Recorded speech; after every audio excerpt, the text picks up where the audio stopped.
Friends, welcome to ज्ञान square. Friends, आज के इस वीडियो में हम देखेंगे कि मैनेजमेंट क्या होता है, मतलब मैनेजमेंट का कंसेप्ट क्या है, मैनेजमेंट की कैरेक्टरिस्टिक्स क्या है और मैनेजमेंट का नेचर क्या है।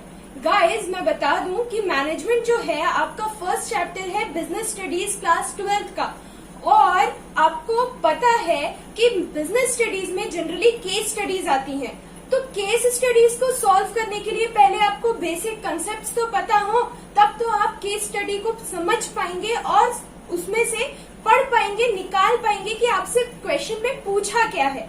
तो बने रहिए मेरे साथ इस वीडियो के एंड तक, और इसी वीडियो में मैं आपको क्लास 12 सीबीएसई बोर्ड्स में आए हुए इस कंसेप्ट से इन टॉपिक्स के क्वेश्चंस भी बताऊंगी। तो इस एक वीडियो में आज आपको सारी चीजें मिलने वाली है। तो स्टार्ट करते हैं हम लोग कि मैनेजमेंट क्या होता है। गाइज, आप लोग यहाँ पे ध्यान रखेंगे कि आपको दो कंसेप्ट के बारे में पढ़ना है। मैनेजमेंट ट्रेडिशनली क्या होता था, मतलब पहले मैनेजमेंट को कैसे सोचा जाता था, और अभी मैनेजमेंट का मतलब मॉडर्न मैनेजमेंट का कंसेप्ट क्या है, वो भी हमको देखना है। तो पहले ट्रेडिशनल देख लेते हैं, इसके बाद मॉडर्न देख लेंगे। Traditional concept, management is an art of getting things done through others. ये किसने बोला है? मैरी पार्कर फॉलेट ने। अब यहाँ पे ध्यान देने की चीज़ ये है कि मैनेजमेंट इज़ एन आर्ट बोला है, एक आर्ट है जो कि क्या बोलता है, कैसे दूसरों से काम करवाया जाता है, कैसे दूसरों से काम करवाया जा सकता है। मतलब किसी आपको काम नहीं करना है, दूसरों से आप कैसे मैनेज करेंगे काम करवाने के लिए, उसको क्या बोला जाता है? मैनेजमेंट बोला जाता है। ये हमारा ट्रेडिशनल कंसेप्ट था कि आपको दूसरे से काम कैसे करवाना है। लेकिन मॉडर्न कंसेप्ट ये नहीं बोलता है। मॉडर्न कंसेप्ट बोलता है management is the coordination of all resources through the process of planning, organizing, directing and controlling in order to attain stated objective. कोई पर्टिकुलर ऑब्जेक्टिव है हमारा, कोई पर्टिकुलर ऑब्जेक्टिव है हमारा, उसको अटेन करने में, उसको पाने में प्लानिंग होगी, ऑर्गेनाइजिंग होगी, डायरेक्टिंग होगी, कंट्रोलिंग होगी। अब ये सारी चीज़ें क्या होती है, हम धीरे धीरे जैसे जैसे इस चैप्टर में आगे बढ़ते जाएंगे आपको क्लियर होते जाएगा। तो इन सब का कोऑर्डिनेशन होता है, इन सब का क्या होता है? कोऑर्डिनेशन। मतलब एक जगह प्लानिंग होगी, उसके बाद ऑर्गेनाइजिंग होगी, उसके बाद डायरेक्टिंग होगी, उसके बाद क्या होगा? उसके बाद होगा कंट्रोलिंग होगा। इन सब के बीच में कोऑर्डिनेशन होना चाहिए, इन सब के बीच में कोऑर्डिनेशन होना चाहिए। अगर इन सब के बीच में कोऑर्डिनेशन नहीं होगा तो हम ऑब्जेक्टिव को अचीव नहीं कर सकते। तो इन सब के बीच में जो प्रोसेस होगा, इस प्रोसेस को बोला जाता है मैनेजमेंट। अब यहाँ पे ध्यान देंगे कि यहाँ वो भी कोऑर्डिनेशन की बात कर रहा है, लेकिन ट्रेडिशनल कंसेप्ट में क्या बोला गया था कि दूसरों से काम निकलवाना है हमको। लेकिन यहाँ पे आपको क्या करना है? आपको कोऑर्डिनेट करना है, आपको एक ऐसे पर्सन का काम करना है जहाँ आप कोऑर्डिनेशन कर रहे हो। किनके बीच में? प्लानिंग, ऑर्गेनाइजिंग, डायरेक्टिंग और कंट्रोलिंग के बीच में आप कोऑर्डिनेट कर रहे हो। ये किसका स्टेटमेंट है? एफ.डब्ल्यू. टेलर का स्टेटमेंट है। यहाँ ध्यान देंगे कि मैंने आपको एफ.डब्ल्यू. टेलर का डेफिनेशन इसलिए दिया है क्योंकि एफ.डब्ल्यू. टेलर के बहुत सारे प्रिंसिपल्स, टेक्निक्स, ये सब हम आगे बीएसटी में इस साल पढ़ने वाले हैं। तो हमको एफ.डब्ल्यू. टेलर का नाम बहुत जल्दी याद रहता है। ऐसे ही ट्रेडिशनल कंसेप्ट में मैंने आपको मैरी पार्कर फॉलेट का नाम दिया था क्योंकि इनका नाम भी हम बहुत जल्दी बहुत जगह पढ़ते रहते हैं। याद रखिएगा, मैनेजमेंट का अगर आपको कभी भी डेफिनेशन पूछा जाए तो आपको बाकायदा ऑथर के, राइटर के नाम के साथ बोलना है कि इस डेफिनेशन को किसने बोला है। तो हमेशा ऐसे लोगों के डेफिनेशंस याद करना है हमें जिनके नाम हमें बहुत ही इजीली याद हो। दूसरी बात, आप ऐसी चीज़ों, ऐसे डेफिनेशन उठाएंगे जो डेफिनेशंस आपको याद करने में सुविधा हो। यहाँ एक आपके लिए इम्पॉर्टेंट टिप ये है, आपको जब भी डेफिनेशन लिखना है आपको बाय हार्ट करके वर्ड टू वर्ड वैसे ही डेफिनेशन लिखना है। डेफिनेशंस को आप अपने वर्ड्स में नहीं लिख सकते।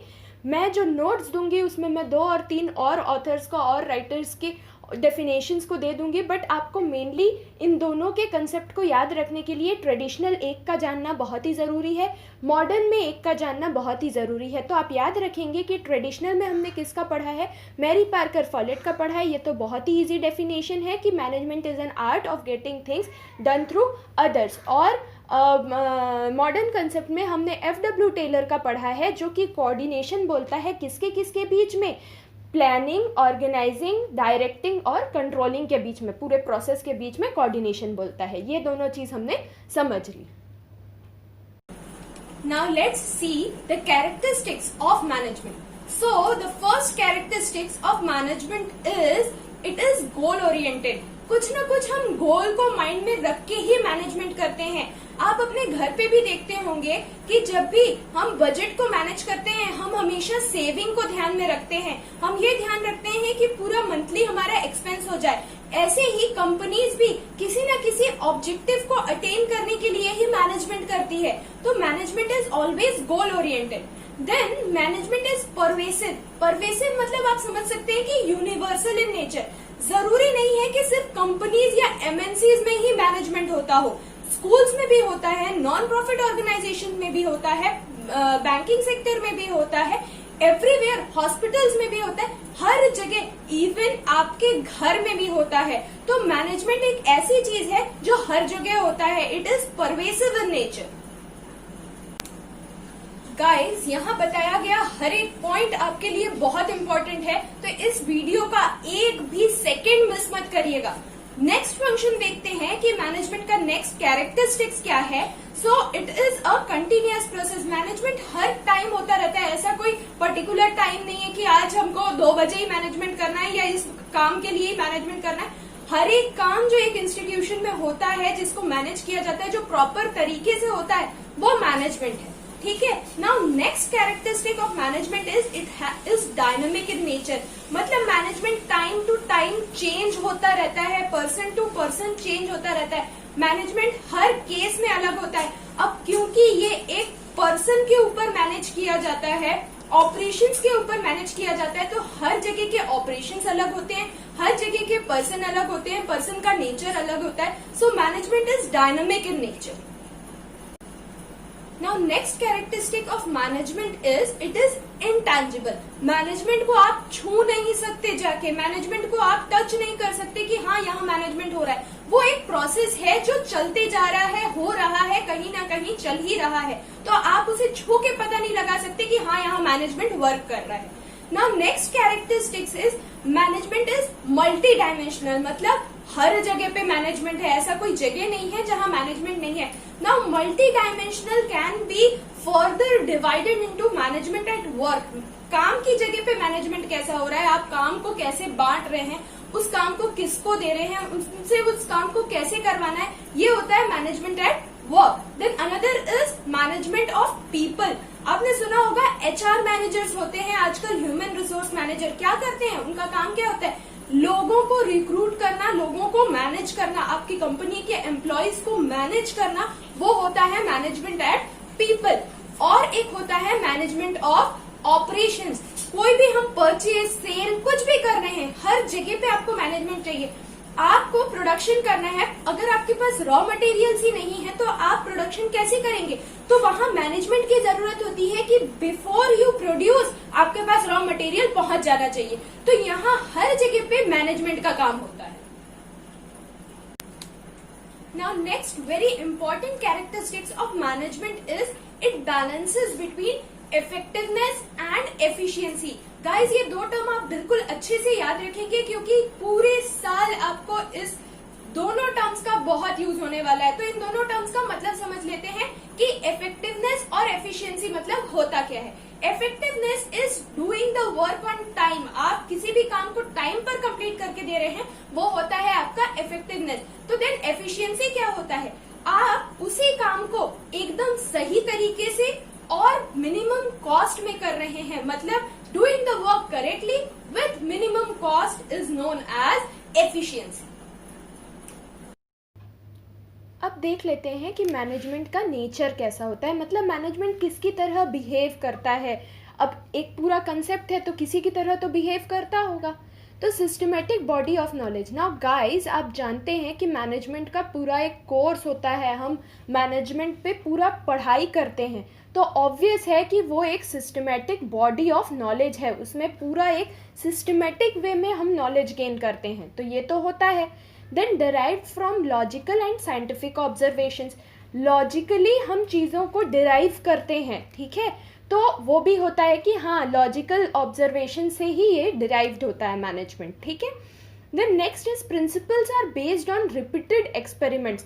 प्रिंसिपल जो होते हैं बार बार हम किसी पे एक्सपेरिमेंट करते हैं उस पे बेस्ड होते हैं। अब बार बार एक ही पर्सन पे एक्सपेरिमेंट करना जरूरी नहीं है, किसी भी दूसरे पर्सन पे हम कर सकते हैं। तो ये इसके जो प्रिंसिपल्स डिसाइड होते हैं वो कैसे होते हैं, एक्सपेरिमेंट से डिसाइड होते हैं। ज़रूरी नहीं है एक ही पर्सन पे हो, लेकिन एक्सपेरिमेंट्स धीरे धीरे करते करते ही प्रिंसिपल्स डिसाइड होते हैं। There is no universal validity, हर कंडीशन पे हर जगह पे सेम प्रिंसिपल अप्लाई हो ऐसा ज़रूरी नहीं है। अब आपने देखा होगा कि एक बड़ी कंपनी में मैनेजमेंट होता है ना, लेकिन एक स्कूल में भी मैनेजमेंट होता है। स्कूल तो छोड़िए, इवन आपके घर में भी एक मैनेजमेंट होता है। तो क्या वो बड़ी कंपनी का मैनेजमेंट आपके घर का मैनेजमेंट एक चीज़ है क्या? नहीं। तो इन दोनों का यूनिवर्सल हर जगह अप्लाई ज़रूर होता है, लेकिन उनके जो प्रिंसिपल्स होते हैं वो अलग अलग तरीके से अप्लाई होते हैं। तो नो यूनिवर्सल वैलिडिटी, हर जगह सेम प्रिंसिपल अप्लाई नहीं होता है। Replication is not possible in all cases. अब जो चीज़ आप बैंक को चलाने में मैनेजमेंट कर रहे हैं उसी चीज़ को घर पे अप्लाई करेंगे क्या? नहीं। तो रिप्लिकेशन पॉसिबल नहीं है। अच्छा, सिर्फ बैंक ही बैंक में देख सकते हैं। अगर एक बैंक में कोई मैनेजमेंट अप्लाई हो रहा है तो वही मैनेजमेंट हम दूसरों के ऊपर कर सकते हैं क्या, दूसरे बैंक के ऊपर? नहीं। क्यों? क्योंकि मैनेज आपको किसको करना है, आपको वहाँ पे मैनेज पर्सन्स को करना है, और हर पर्सन अलग होता है, आपको हर केस अलग मिलेगा कि आपको उन्हें कैसे मैनेज करना है। तो हमें यहाँ ये देखने को मिला है कि नॉट प्योर और exact science but it is in exact science. आप देख रहे हैं ना, तीन चीजें मैच करती हैं लेकिन बाकी दोनों मैच नहीं करती हैं। तो क्या हुआ, ये कुछ हद तक तो साइंस है, मैनेजमेंट कुछ हद तक साइंस है, लेकिन पूरा साइंस नहीं है, ठीक है, इन एग्जैक्ट साइंस है। क्लियर हो गया? तो मैनेजमेंट का नेचर कैसा है, इन एग्जैक्ट साइंस जैसा है। अब मैनेजमेंट का कंपैरिजन हम प्रोफेशन से कर लेते हैं। Well defined body of knowledge, हमने देख लिया कि हाँ भैया नॉलेज का तो defined body, well defined body है ये, ठीक। रेस्ट्रिक्टेड एंट्री, मैनेजमेंट पे रेस्ट्रिक्टेड एंट्री है क्या? कोई ऐसा पर्सन है जो रेस्ट्रिक्टेड एंट्री हो कि आप भाई मैनेजर बन सकते हैं और आप नहीं बन सकते हैं? हाँ, बड़ी बड़ी कंपनीज में होता है, लेकिन घर पे होता है क्या कि हम बोल दिए नहीं आप अच्छा मैनेज करते हो और आप नहीं मैनेज करते हो, या आप ही मैनेज करोगे और आप नहीं करोगे? ऐसा नहीं होता है। मैनेज कोई भी कहीं भी किसी भी चीज़ को जब आप बहुत अच्छे तरीके से कर लेते हैं तो वो क्या होता है, मैनेज करना होता है। मतलब आप क्या कर रहे हैं, आप मैनेजमेंट कर रहे हैं, ठीक है ना। तो यहाँ रेस्ट्रिक्टेड एंट्री नहीं होती है। देन सर्विस मोटिव, मैनेजमेंट कोई सर्विस मोटिव के लिए किया जाता है क्या? नहीं, प्रोफेशन सर्विस मोटिव के लिए किया जाता है। लॉयर्स हमेशा सर्विस देते हैं तभी उनको उसके अगेंस्ट में पेमेंट मिलती है, लेकिन मैनेजमेंट में ऐसा नहीं होता है। Now existence of ethical codes, management में एग्जिस्टेंस ऑफ एथिकल कोड्स, कोई कोड्स बना के ही हमको इन्हीं कोड्स के अंदर ही हमें बिहेव करना है, एथिकल कोड्स हैं तभी हम बिहेव करेंगे, नहीं तो हम नहीं करेंगे। मैनेजमेंट में ऐसा कुछ भी नहीं होता है। हाँ, कंपनीज में होता है, बड़ी बड़ी एमएनसीज में होता है, नॉर्मल हर जगह पे नहीं होता है, ठीक है। तो ये पॉइंट भी हमारा हो गया। प्रेजेंस ऑफ प्रोफेशनल एसोसिएशन, हमको एक एसोसिएशन में बंधने की ज़रूरत है कि आज मैनेजर्स का एसोसिएशन का मीटिंग है? नहीं, ऐसा नहीं होता है। सिर्फ कहाँ होता है, कंपनीज में होता है। तो आप एक चीज़ नोटिस करेंगे कि कंपनीज में प्रोफेशन के बहुत सारी चीज़ें अप्लाई होती है लेकिन हर जगह नहीं होती है।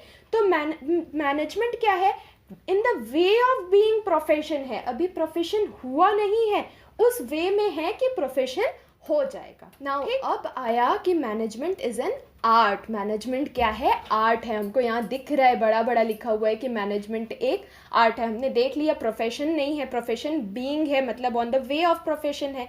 उसके बाद साइंस भी नहीं है, इनएग्जैक्ट साइंस है। लेकिन अब क्या है, मैनेजमेंट आर्ट है। कैसे आर्ट है, थियोरेटिकल नॉलेज है, ठीक है, आर्ट में भी थियोरेटिकल नॉलेज होता है। पर्सनलाइज्ड एप्लीकेशन, मतलब हर पर्सन पे अलग अलग अप्लाई होता है। आपने आर्ट में भी देखा होगा, हर एक चीज़, हर एक दूसरे पर्सन अलग अलग होते हैं, डिफर करते हैं। तो आर्ट की तरह मैनेजमेंट में भी क्या होता है, पर्सनलाइज्ड एप्लीकेशन, सबके ऊपर अलग अलग एप्लीकेशन होता है, ठीक। और क्या है, based on practice and creativity, आप जितना प्रैक्टिस करेंगे कुछ ना कुछ नया निकल के आएगा। आर्ट में भी ऐसा ही होता है और क्या, मैनेजमेंट में भी ऐसा ही होता है। तो हमने देख लिया कि थ्योरेटिकल नॉलेज भी है, पर्सनलाइज्ड एप्लीकेशन भी है और based on practice and creativity भी है। इसका मतलब मैनेजमेंट और आर्ट दोनों सारे उसके प्रिंसिपल्स मैच करते हैं। मतलब हमने क्या जाना कि management is an art. Management क्या है? एक आर्ट। तो गाइस अब हम लोग देख लेते हैं कि बोर्ड एग्जाम्स में इनसे कैसे टाइप के क्वेश्चंस आते हैं। तो बोर्ड एग्जाम्स के क्वेश्चन कुछ इस टाइप के रहते हैं। उम्मीद करती हूँ आपको आज का वीडियो पसंद आया होगा। अगर पसंद आया तो हमारे वीडियो को लाइक कीजिए, इसे शेयर कीजिए और चैनल को सब्सक्राइब कीजिए और उस बेल आइकन को प्रेस करना बिल्कुल भी मत भूलिएगा ताकि हमारे नेक्स्ट वीडियो की अपडेट आपको सबसे पहले मिले। गाइस आप हमसे टेलीग्राम चैनल पर जुड़ सकते हैं जहां मैं आपको इन स्लाइड्स के, इन टॉपिक्स के नोट्स देती हूँ और प्रैक्टिस क्वेश्चंस भी देती हूँ ताकि आपके कंसेप्ट्स और स्ट्रॉन्गर हो सके। अब आप हमसे इंस्टाग्राम पर भी जुड़ सकते हैं, वहां मैं आपको अपने नेक्स्ट वीडियो के अपडेट्स और क्या वीडियोस मैं डाली हूँ और उसके पीडीएफ्स क्या हैं वो भी आप देख सकते हैं। और एक बात दोस्तों, आप वहां मुझे मैसेज कर सकते हैं अगर आपको कोई भी सब्जेक्ट रिलेटेड प्रॉब्लम्स है तो। सो मिलते हैं हमारे नेक्स्ट वीडियो में। Till then stay safe, study hard, bye bye.